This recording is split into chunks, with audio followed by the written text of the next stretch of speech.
Saudi আরব হলো বিশ্বের একমাত্র দেশ যেখানে নানা ধরনের নিষেধাজ্ঞা বলবৎ থাকে। আরব দেশগুলোতে নারীরা ট্যাক্সি চালাতে পারে না, এরই মধ্যে সৌদি আরব অন্যতম। মোহাম্মদ বিন সালমান ক্রাউন প্রিন্স হওয়ার পর সৌদি আরবে অনেক সংস্কার করা হয়, এর ধারাবাহিকতায় এই নতুন অনুমোদন।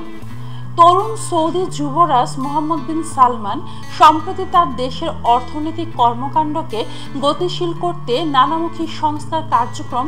এই সংস্কার কার্যক্রমের মধ্যে নারীদের গাড়ি চালানোর উপর থেকে নিষেধাজ্ঞা তুলে নেওয়ার বিষয়টিও অন্তর্ভুক্ত ছিল।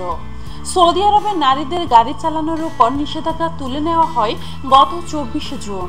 সম্প্রতি সৌদি মেয়েদের গাড়ি চালানোর উপর নিষেধাজ্ঞা উঠে যাওয়ায় বিপদে পড়েছে বাংলাদেশের 8 লাখ প্রবাসী।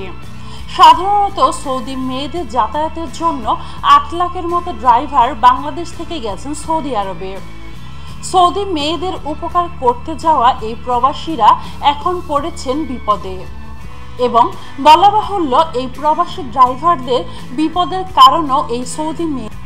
বাংলাদেশ থেকে যারা ড্রাইভার ভিসায় সৌদি গিয়েছেন তাদের অধিকাংশের ভিসার নাম হাউস ড্রাইভিং ভিসা।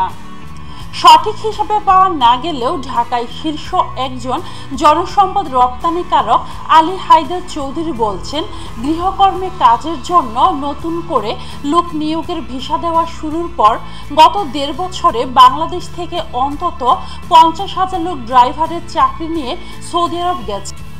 জেদ্দায় রেন্ট এ কার ব্যবসার সাথে 10 বছরেরও বেশি সময় ধরে কাজ করছেন বাহার বকুল।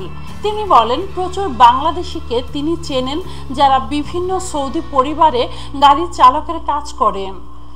সৌদি মেয়েদের গাড়ি চালানো শুরু করায় তাদের চাকরি ইতিমধ্যে হুমকিতে পড়েছে। অনেকেই এই ভিসা বাদ দিয়ে পাশাপাশি কিছু করা যাবে কিনা বা অন্য ভিসায় ট্রান্সফার কিভাবে হবেন সেই উপায় দেখছেন। কিন্তু এই হাউস ড্রাইভার ভিসা খুব কম দামে হওয়ায় অনেকেই এই ভিসায় সৌদি আরব গেছেন। সৌদির নারীরা এ পেশায় আসায় অনেক প্রবাসী এই পেশা পরিবর্তনের নিয়ম জানতে চেয়েছেন, তবে এটা প্রবাসীদের জন্য হতাশাজনক। বর্তমানে সৌদি আরবে কাজ পাওয়া খুব মুশকিল।